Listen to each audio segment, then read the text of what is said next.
So welcome this afternoon. It's great to see some representations from our mastery specialist this afternoon. We've got some departments as well this afternoon. So some people will be subject leaders and participants from schools that are in very different parts of their journey for teaching for mastery. We'll have some schools this afternoon that have just finished their developing year, where they've been working closely with a mastery specialist. So that could be you.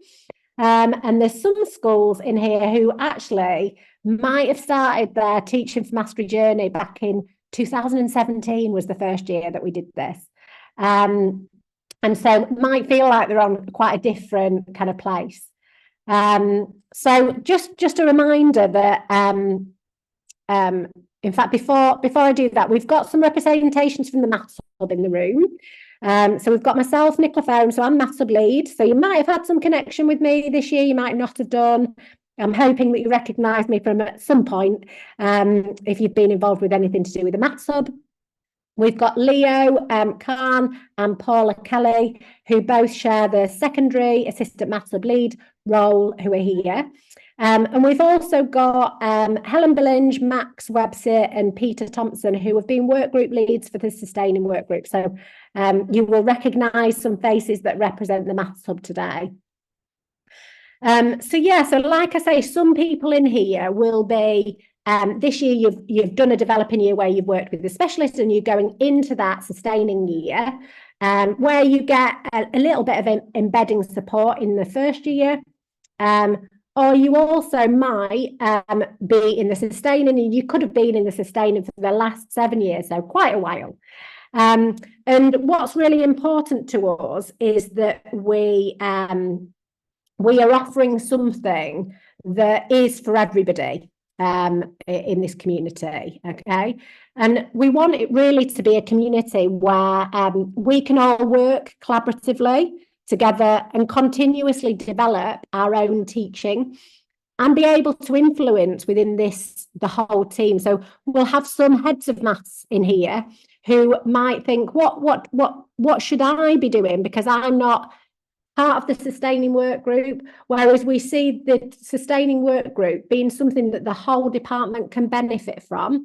There might only be 2 people in your department who go along to sessions, but we're hoping your team will benefit from those sessions by some kind of system that you might have in your department where everybody can feed back to your team. So when you were first will have developed teaching for mastery, you might just have looked at the 5 big ideas, which is those ideas that underpin teaching for mastery.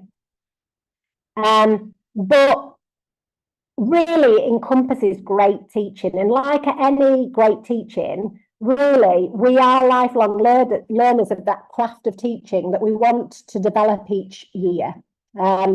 And I think that some schools think, well, I've done a year on teaching for mastery. I know what to do with teaching for mastery.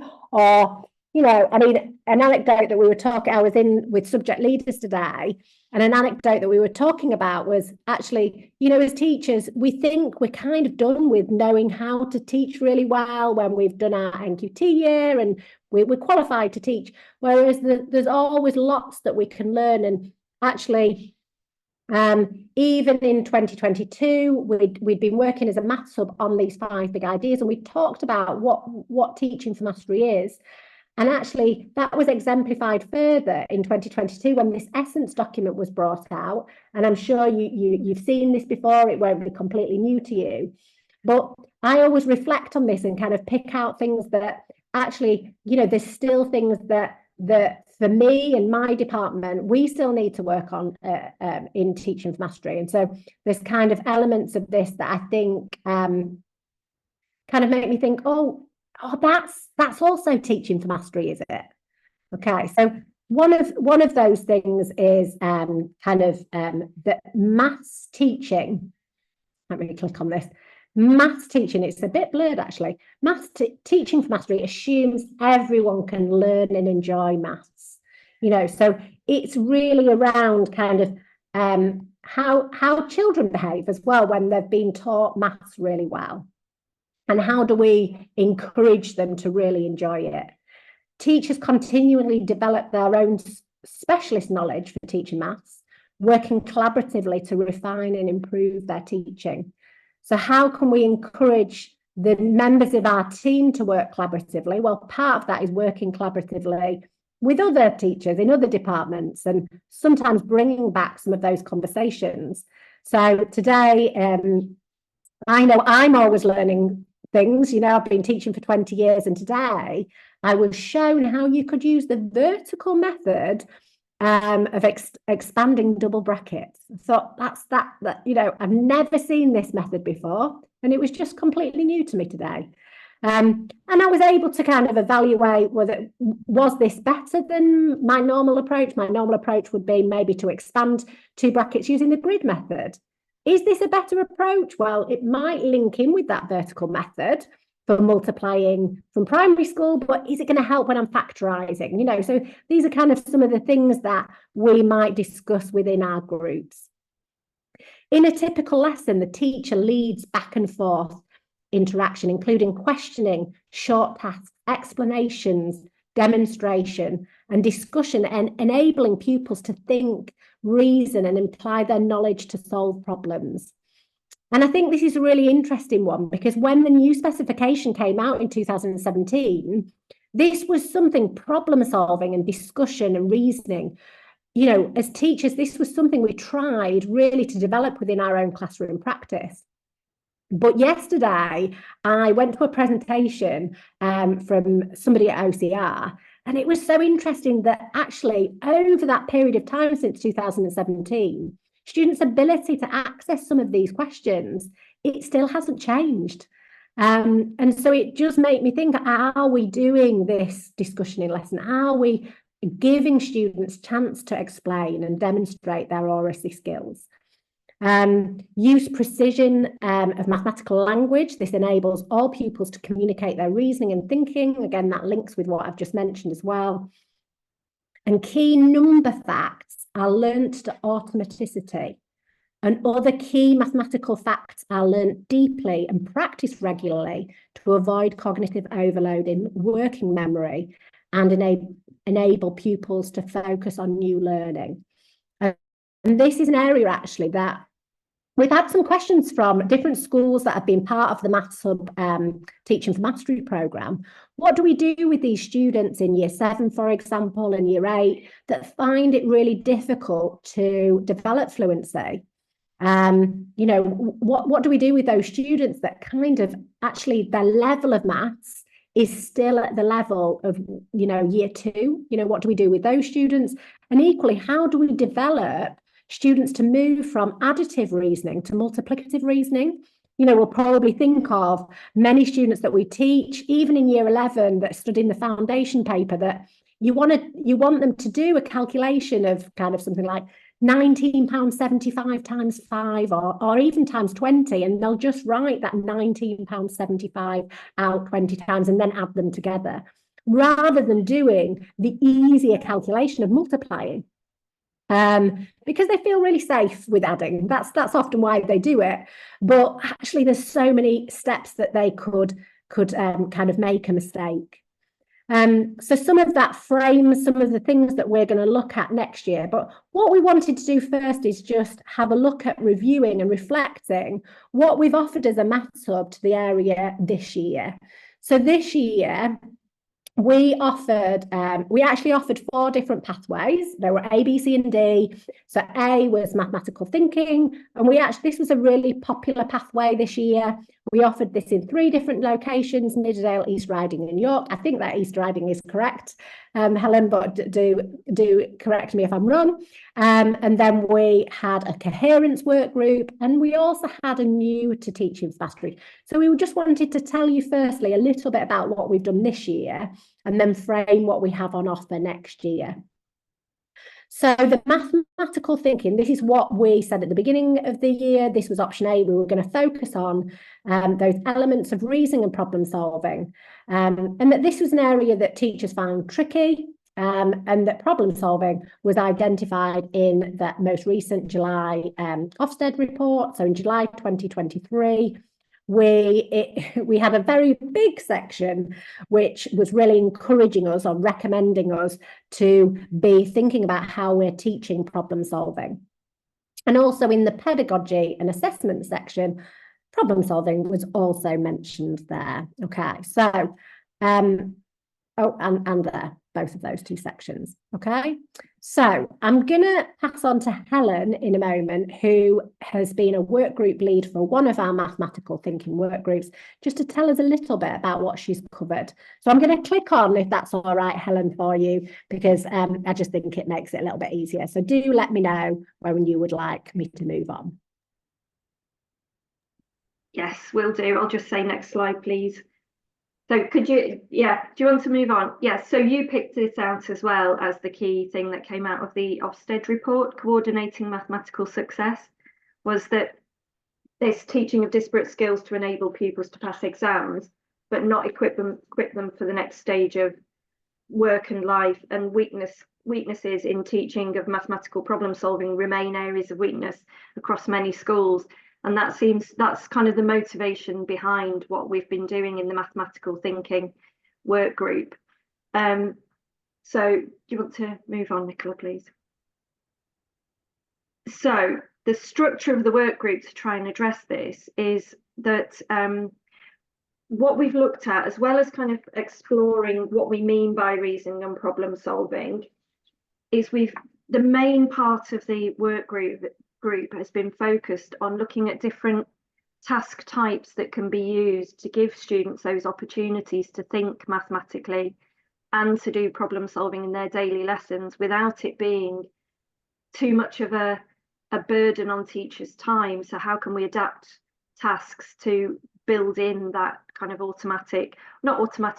that routine mathematical thinking and problem solving? So in the meetings, what we did is we looked at some different task types.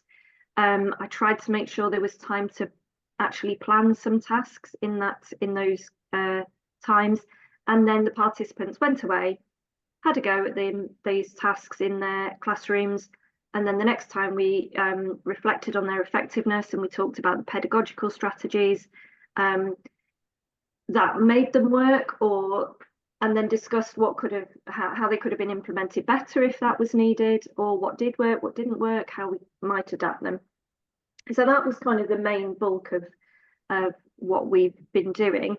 And the participants that we had came up with some really great tasks for the structures that we looked at. So I've just got a few examples of ones that were tried. So on the next slide, we've got a structure that we looked at that is quite a familiar structure for a lot of people. This is questions for calculations, where we're given a scenario without the question there, and then lots of calculations that kind of link to that structure or that scenario. And the student's job is to work out, well, what was the question that was being asked? And this is an example of a task that was developed by who was this developed by? This was developed by Caroline at Beverley High, and these are some of the student responses. And there is another one on the next page, but I liked the way this one linked the bits of the scenario to the actual calculation. And this one I like because it was clearly two students working together and discussing and how they'd kind of adapted. So particularly like that one there where it says how long he walks for, but then somebody else had added for the first part of the journey, and it kind of, you can see the reasoning there and how they're correcting and improving on each other's work. So I really like that task. It worked really well, I think. So that was a structure, one of the structures that we looked at that got people thinking. Another structure that we looked at was sequencing. So basically a more complex problem. The students are given all the steps of the solution, all jumbled up, and the idea is that they have to put them in order. So what's the order? This was Andy's from Driffield, and this was really nice. We had some discussion about how to go about supporting students with this. Some of the students found it really difficult to even know where to start. On the other hand, some other students, depending on the task, found that actually, because all the steps were there, they could start to make sense of, well, where would I start? Where would I end up? And we've talked a bit about how you might scaffold the problem solving that goes into this, about thinking about, well, do we want to start with what the answer is? Would that be a good place to start and actually work backwards? Or start at the end with the answer, get the first step and kind of work towards the middle? So we had lots of lovely discussions about that. And this particular task as well was particularly nice because some of the students who did this task said, well, I wouldn't have done it like that at all. And it led to discussions about alternative ways that you could solve that problem, even with something like this, which often these are very not problem solving questions, converting recurring decimals into fractions, and that they would have done something else. So leads to discussion of alternative methods as well. So that was another structure that we used. And then the next one, this one, I really like this structure. The students found this more difficult, and I think this would be something that you would want to work on with students. Would want more than one go at this kind of structure, definitely.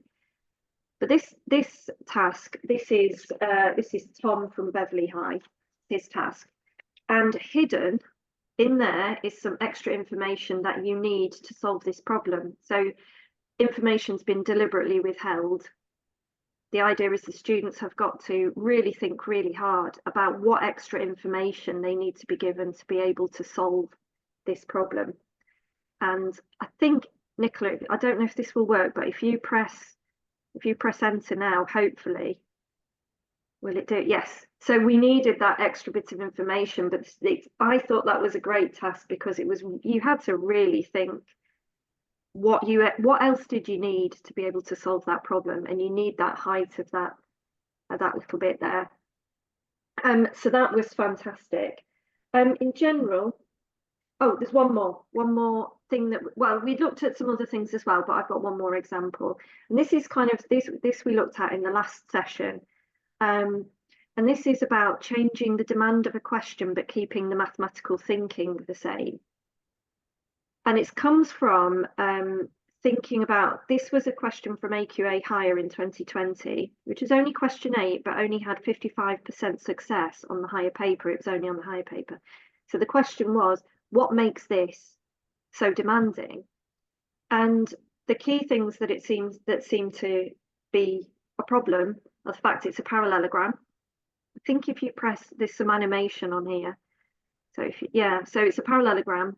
It's a 6.5 centimeters, so that's going to add a layer of thinking, and then a 9th maybe.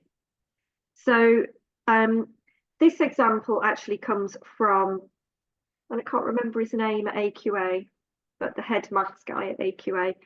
It's his example, and his way of changing that demand was, could you keep the same mathematical thinking, the working out, like the underlying structure of the problem, whilst having this as, on the next slide, a rectangle? Could it be a rectangle? Could the length not be 6.5? Could the fraction be an easier fraction to work with? So you've got the same level, you've got the same underlying mathematical structure and problem solving there, but different levels of demand. And from talking to the participants just now, some of them have really kind of have gone with that and found that a useful way to think about how you can adapt questions. Haven't got an example because it was quite last minute, but some really good discussions. In general, the things that came out of the whole work group was some lovely quotes about improved confidence of students to have a go at problems. And I'm going to give you a quote, which is from Craig, and I've forgotten what school Craig's at, but he said he's just had a student just now come up to him, and they've just done some year 10 mock exams, and told him that he's now relying on method marks And this was a student who wouldn't write down anything unless he could immediately see how to get the answer. So I think that's a win. Also, everybody was saying that the students are more willing to talk about maths now and to discuss maths using mathematical language. There's still progress to get, they still need to make progress in terms of actually kind of solving problems really well, but definitely I think it went quite well. And I think Jess has a few words about what she wanted to say about what she has learned. So I'll pass over to Jess. Yeah, it's great. It was great getting all the different task types, and obviously a few of them do need a bit more practice than the other. The one I've been focusing a lot on this year is using the checkpoints from the NCETM, and it was really nice seeing the progress, especially my bottom set year 9s, from at the beginning of the year, just like, oh, what's that miss, and just completely disregarding it. And now they've got used to that structure, and they know they're going to have one of those after each topic. They'll have a go, and what's nice is that they will have less and less input from me over the year, and they'll use more mathematical language when they're actually discussing it in a classroom. So I think that's been really, really helpful, especially for my lower end groups. The task types you've just seen, they were really helpful for my year 11s, as intervention. When we've got 20 minutes with them in the morning, just having one of those hide and reveal ones or the missing info ones, it gets them to think, goal-free problems as well. So like low risk, but thinking quite mathematically, especially before they go into their exams. So yeah, I found it really useful. So thank you. Thank you, Jess, for talking about your experience on here, because I know it's a little bit more tricky for participants to share what they've done. So thank you, really appreciate that. So the option B, the next option that we had on offer this year, was coherence. And really two of the main reasons why we focused on coherence is because of information or advice, recommendations we'd got from the non-statutory guidance for the national curriculum that had come out in 2021, which talked about how, a curriculum needed to be kind of worked upon. It's a live document, and it's important that it's not the work of just one or two people. You can see in that second part, it should involve all of those who teach maths working together. So really it talked about how, the scheme of learning, we should all be working on our own schemes of learning in our department annually to improve that and work upon what we do. I have highlighted those 2 bits. I missed one bit there. Okay, so once a scheme of learning is in place, all teachers can be working from the same set of principles.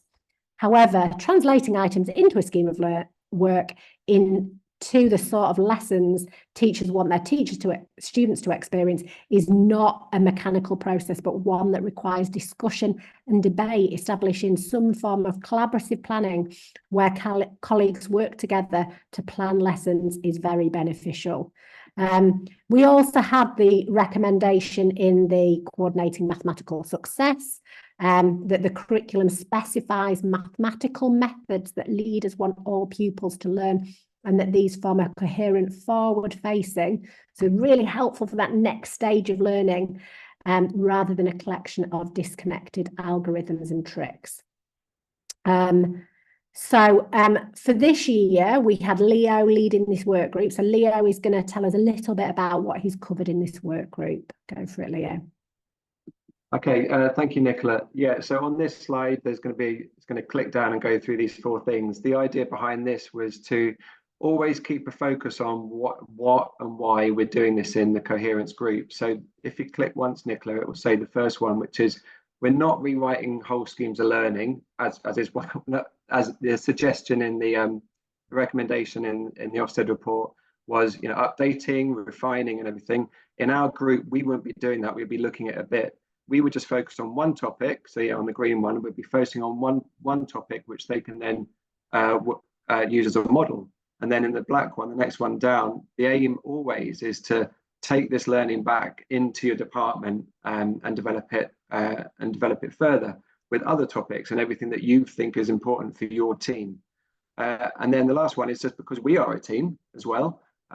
We want to find out about what you've done with your team so we can find out more. So always coming back to the idea of a work group. So the whole time that we were working in our work group, we're thinking how it affects us as a teaching practitioner, as a member of a department, and also as a facilitator of professional development within that department. And that's what we kept on coming back to as we went through everything. So on the next one, Nicola did share you a photo of the essence of mathematics teaching. And these two sections here, underpinning principles, that one about collaborative work with the team and with having a curriculum design ensures a coherent and detailed sequence of essential content to support that sustained progression. Now that's something we look at later on as well. And we hopefully going to hear from Phil about how they looked at trying to sustain progression using representations. So yeah, on to the next slide, please, Nicola. How do we go about this? So the idea is something that most of you in the room will know about is S plans. And that can be a really good way of hanging a lot of your professional development as a team together. So what we did is we looked at these 4 aspects: sequencing within a topic and between years, what misconceptions they might get, connections with other, where the knowledge can be applied in other topics, and then what representations will really help the students succeed in their learning. On the next one is an example of a primary-based one, which everyone's probably seen. It's like the most ideal S plan you've ever seen. That's done face-to-face. I put this on there to kind of say, okay, if you can get together face-to-face, this is what you can achieve with your team. We did a lot of our work online, so it's kind of stunted, but we were, like I was saying before, we're just getting back to the idea of this. We're going to practice, so we've got the elements of it, so we can take it forward and do it with our team. So that's an idea of a great primary one with everything in detail. So this is what we managed to do as a group. When we looked at the idea of connections, we came up with using the word ratio. We came up with all the different, did a mind map of all the different words related to ratio, and then how they might link together, where the links are. And again, the discussion was the important part, why we think that goes there or links to that area. That discussion was important. Kind of made me want to be a department with the people in my work group because the conversations were so good. Not to diss my department. My department's really good. So okay, on to the next slide as well. We've got this is an example of us trying to do an S plan online. Now it might not look as wonderful as the other one, but it's essentially the same thing. It was the discussion points that we had to make. So we had a start point and an end point. We were putting 6 key learning points in an order that we discussed. We're thinking about our misconceptions, thinking about representations, and any of the small steps to go in. So that was something we did manage to produce together. And then again, like I'm going to carry on saying, then you think about how you're going to feed that back to your team and try this document out. So that was one of the gap tasks that they did. Go back to your department, choose a topic, and like this slide says, aim is that you'll take this learning back to your department and share it and develop a topic which is relevant to your school. So some people went back and looked at solving equations or linear sequences or various sequences. And then we had an opportunity to go back to that together. Now, this one here is when we started looking at representation in depth.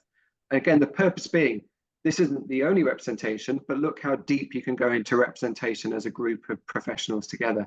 So one of the things that we were able to share is like where we can look at representation. So this is one example in the secondary PD materials. If you're not aware of them, they are a great resource when you're working with your team. Such a good starting point. They ask really useful questions to think about with your team. The next one, we looked at representations that are used in commercial schemes of learning, such as White Rose. You might recognise that kind of writing there. Because a lot of people have existing schemes of learning, and it's worth looking at if they're providing ideas of representation, how do you see that? Is that representation develop from year 7 to year 11? And then the final one is we looked at how we can then use ratio tables to answer various styles of exam questions. So there's two disparate questions from GCSE questions, but how we can apply that, answer that using ratio tables. So that was all about one form of representation. Then the people were asked to just, look at representation with their team in different ways. Then the next thing we looked at was multiplicative reasoning, which obviously you might hear a bit about later on. And this is an example of another bit of some resources that the NCTM provide, which is it's called the key ideas. And again, lots of examples of questions that you can really explore as a team. And multiplicative reasoning was a thread that we wanted to look at. So we used this as an example. And the reason I picked this one up was because we considered the kind of misconceptions that we thought students would have. And on the right-hand side, you can see a link that says to watch video 5 of Deeper Thinking. And we watched that. And it's basically one facilitator and 3 students. And you really get to see inside a student's head, because it's a small group, and they're talking about their thinking, which is more than you get when you've got 30 students in front of you. And you realize the kind of mistakes that they make, or the pitfalls they fall into, and how what kind of trigger makes them realize that they've done the wrong thing. So that's we looked at that to realize, is that something we can use with our team to get a better insight into what students are thinking? And yeah, the additive issue in this particular case was the thing that came up, which didn't need much correcting. So it was good to see that it's workable. Then if we move on to the next slide. Yeah, so after that, we were focusing mainly on multiplicative reasoning and representations, but we did manage to do quite a lot in the time we had. So we had some extra time. So I asked the group what they would like to work on, and they all agreed that they wanted to spend some time exploring algebra. So we got a bespoke focus in the last session, which was nice to be able to tailor the group to the needs of tailor the session to the needs of the group. And to explore algebra, I used the checkpoints. Well, we used the checkpoints, which Helen mentioned earlier as well, which is again a great resource. Sorry, Jess did, and a great resource, and one that you can use with the students, and again you can use with your team as well. And we looked at the idea of we looked at a thread of algebra, the development of your algebraic thinking. So thinking algebraically without using algebra, and then developing your algebraic understanding and literacy, and then using algebra as generalization for when your reasoning skills have got to a point where you need a language to help you do that.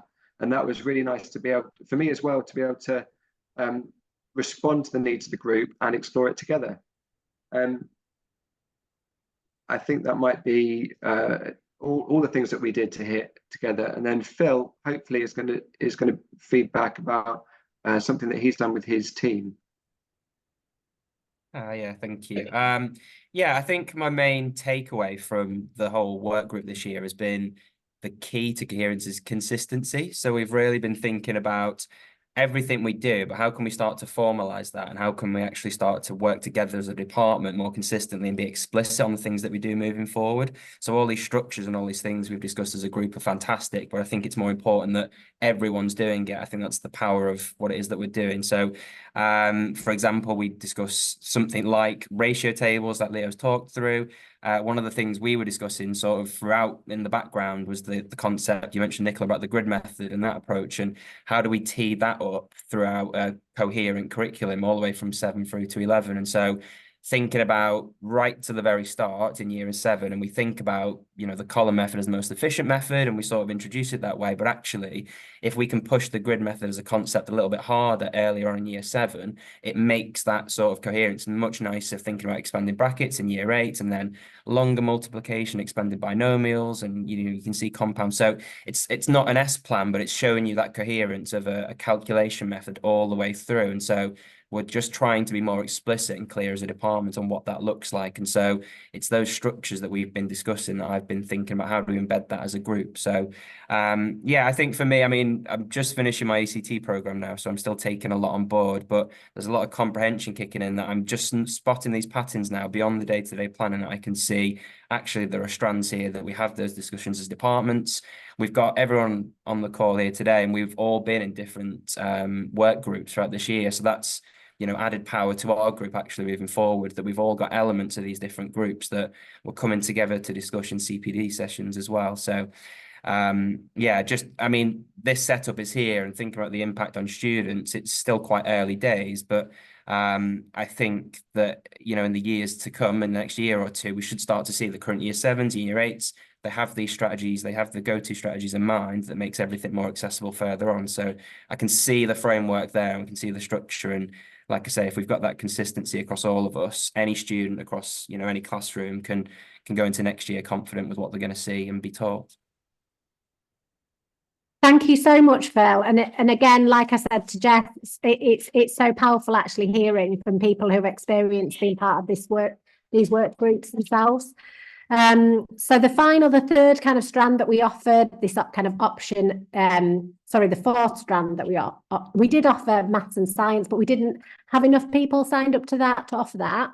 But I'm going to come back to talk about that a little bit later on. So we had this final strand, which was not for everybody in the department. So with the other the kind of difference with this strand is it's for a particular group of staff in a department that maybe weren't in the department when you first had your kind of developing year, or actually would appreciate having a little bit more time spent on developing teaching for mastery principles.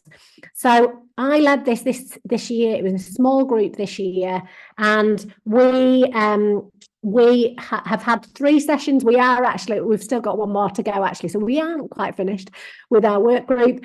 But in ours, we've explored the 5 big ideas in the essence document. We've observed either lessons live or some kind of recordings of some lessons to identify the elements of teaching for mastery within those. And Amy in our group has volunteered to just give a little short input on kind of what she's got from being part of the group this year. So I'm hoping that Amy's there. Oh yeah, I am here, sorry. Oh no, it's all right. Yeah, so I'm new to TSA this year, so they've been on the mastery for a really long time. I've been in schools that maybe haven't been as explicit with the fact that they're doing a mastery course, so it was really useful to be able to do this. And the full day that we spent with Nicola and going into lessons was really brilliant. We've looked a lot at variation as well, so making those small changes to questions. But I think what I've taken from what we've talked about with Nicola is making sure that you're very, very explicit with the children about what those small changes are and what impact that has, so that there aren't any misconceptions with them maybe not quite understanding what that small change is. I also really we looked at a couple of different questions and styles of questions, and one of the things I thought was quite nice was Nicola showed us a sort of fact family. So the students get given a fact in the centre, and then they have to think about related facts, place value facts, fact families, and there was another one as well, I forgot which one it was. But I think sometimes the students, I've noticed, don't see the links between different concepts. So they don't always see that if you know what 11 times 12 is, then you can work out what 12 times 22 or 12 times 33 is. So I've been doing Fact Friday with my groups, and I think they're starting to be a bit more confident in the lessons, where if they've not got a calculator, that actually they can use things that they already know to build on to find different things. And I think along with some of the other activities, I think it's really helping the students to actually see those patterns and connections across different topics in maths. And also with the explicit teaching of what those small differences are when we're doing variation, I think they're getting better at articulating themselves, and I think in terms that helps with their problem solving as well. But yeah. Thank you so much, Amy. And again, I know we've not got a massive group here. I think what we might have more. But thank you so much for sharing kind of what some bits that we've covered this year and the impact that it's had on your students. It's lovely to hear. Okay, so in terms of moving forward to looking at next year, we will still obviously be offering the sustaining pathways, but this time we have decided to offer some local work groups. So in the local work groups, what we will find is we will be going for more of a kind of TRG, teacher research group style, where or you might know of it as a kind of like a lesson study model for our work group, where we'll have like before there's two teachers, and we've called these mastery advocates within your school previously. But again, those two teachers, they don't need to be the two teachers that completed the developing year. So if you've had any kind of changeover in staff, that's absolutely fine. Choose two people in your department where one of those people is in a position to feed back on the work done into your department for sure. Okay, so it feels confident enough. It might be that both of those two people feel really confident to actually feed back on the work that they've done.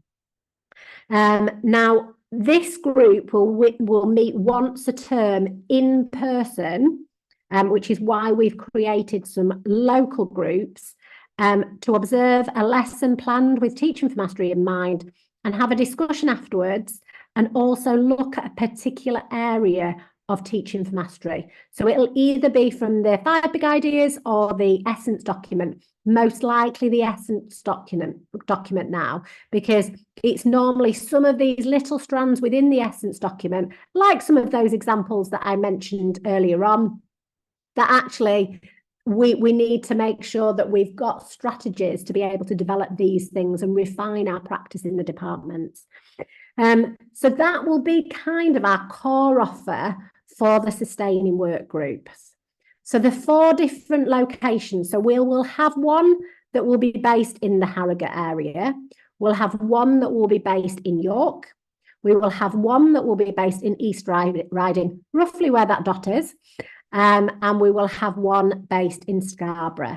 So what we've tried to do is look where schools in this particular group are placed to decide where you would end up being placed, where you would travel to. Now, it might be that you actually think, actually, I'm based in East Riding, but I think it's more sensible for us to go to Scarborough, for example. Okay. So this is kind of where I see the different schools being connected to.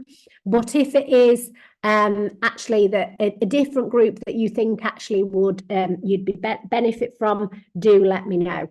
So we expect that we'll have actually this year, with these 3 mornings across the year, we'll expect to have actually 2 of our advocates, or 2 of our secondary mastery specialists linked to each of these work groups, okay, to really help facilitate that lesson discussion. We also have other elements that schools can also opt in that are a bit more specific, okay? Now, one of those, which I actually really recommend, highly recommend that actually schools take part in, is this first option, which is, as well as this kind of local group, to take part in developing fluency in multiplicative reasoning. Now, what we do know, like I mentioned at the beginning, multiplicative reasoning is a massive barrier for students if they cannot move from additive reasoning to multiplicative reasoning. And the NCETM have realised that this is an area that really does need some focus and development. And actually, as teachers, we could do with some resources to support us to teach this area. Now, what the NCETM have then produced as a result of this is what they've produced 6 different decks of 80 slides that will support with this area of maths, which is quite amazing, really, as a result. As a resource. So this is kind of within this work group, what we'd be doing is we'd be exploring this brand new resource. Now, because as a local maths hub, we haven't created this resource. It's been created by the NCTM. This element would actually have two different parts, but it would all be online, okay? So in this element, you would have an hour and a half each half term when the launch of the resources are to spend a bit of time with the NCTM designers of the resource to go through those resources they will go through the resources with everybody who's part of this nationally. And then you will have some time with a local work group lead, okay, for another hour and a half, just to explore the pedagogy behind them. Okay, so in terms of multiplicative reasoning, this will be, it's created really with representations in mind in order to bring out the multiplicative structure. So these involve the array or the grid method, like Phil was talking about earlier, with links to fractions, then to double number lines, and then links to ratio tables. And I know personally, I have been using ratio tables for ages. I've been using things like bar modeling for ages, but I've not really explored that link with double number lines and ratio tables. And it's something that I've only really looked into recently. And it's really kind of been the missing piece in the jigsaw puzzle in terms of coherence, to really get students to understand how to use ratio tables and how to use them fluently. So I really highly recommend that people sign up to this one, which is online. Now, we do have other options also. We have the maths and science that schools can do alongside the local work group. Now, again, this is something I actually feel really passionate about, which is why we've decided to put this element on, because we've talked already today about the gains that you can have by working collaboratively across your team and have consistent methods that are going on within your team. And I do think that having consistent method in your team, so whoever teaches those students in year 7, and then somebody else teaches them in year 8, using the same method, it really means that kind of sequencing is really smooth. Now, what if we could make those gains across other subjects like science? We know there's so much maths within science now. So we know we've got graphs, we've got things like calculating moles, substitution into formulae, manipulating formulae and solving equations. That's quite a lot of maths that scientists will be teaching. Now, if they teach it in a very different way to how we teach it in the maths classroom, students will see that as a brand new concept that they've got to learn how to do. However, if we teach it in a really similar way and we can make the connections across maths and science, not only will maths benefit, but science will benefit as well. So this is really ideally for 2 teachers to go alongside the local work group, one from maths and one for science, but they really need to be in a position where they can influence the department's approach to then come back and have those collaborative meetings, at least one collaborative meeting across the year to discuss those methods. So those kind of structures would need to be in place. Okay, so this third option would be completely separate to the other 2 options. You may have, as a head of maths, you may have new people joining your department, and actually they might not have had the training that other people have had in the department. They won't have been there when you've had your development year, and it would be beneficial for them to go on the new to teaching for mastery. So it's really for individuals. It's not for people across the department. It's not for the whole department. Sorry, it's just to develop individuals. Okay. So you might be wondering how all those things that we've just talked about fit in with everything else that we offer in the Maths Hub. Now, what we've just talked about is part of the core offer of the Maths Hub, but there is much more that we offer. And sometimes people find this a little bit overwhelming because there's lots that they can choose from. What we have found is those departments who take advantage of quite a lot of the things that we offer, we just see the impact on those departments is much greater. So, for example, alongside this core offer, we've got the building foundations in year 7. This is new to the Maths Hub this year. This is really for students in year 7 who haven't got the basics when they've come to secondary. They have maybe a SAT score in the 80s, you know, or maybe they've not been able to sit the SATs exam because their primary teacher might not have felt that it was accessible enough for them. Now, this, I would expect the participants on this would be teaching assistants that teach that are one-on-one with students in year 7, or teachers of group of classes which have come in with quite low prior attaining students. So if you've got sets, this would be teachers of your bottom set, really. And a bit like the multiplicative reasoning, this comes with resources, and it is working with the NCETM directly. So the structure of this, of the 6 sessions across the year and 6 sessions with a local work group lead, that's how this will look, and you would get resources at each of those points as well to support really with those students that are, you know, just find maths really difficult in year 7, and we've got lots of gaps to fill. We also have subject knowledge programs for those non-specialists, for those early career teachers, and for teaching assistants. The teaching assistants was new this year, secondary teaching assistants, and I led that with 16 teaching assistants. And all these 3 are in York, so they're very central. And the teaching assistants one has been fantastic this year. Those teaching assistants have improved their confidence so much across the year.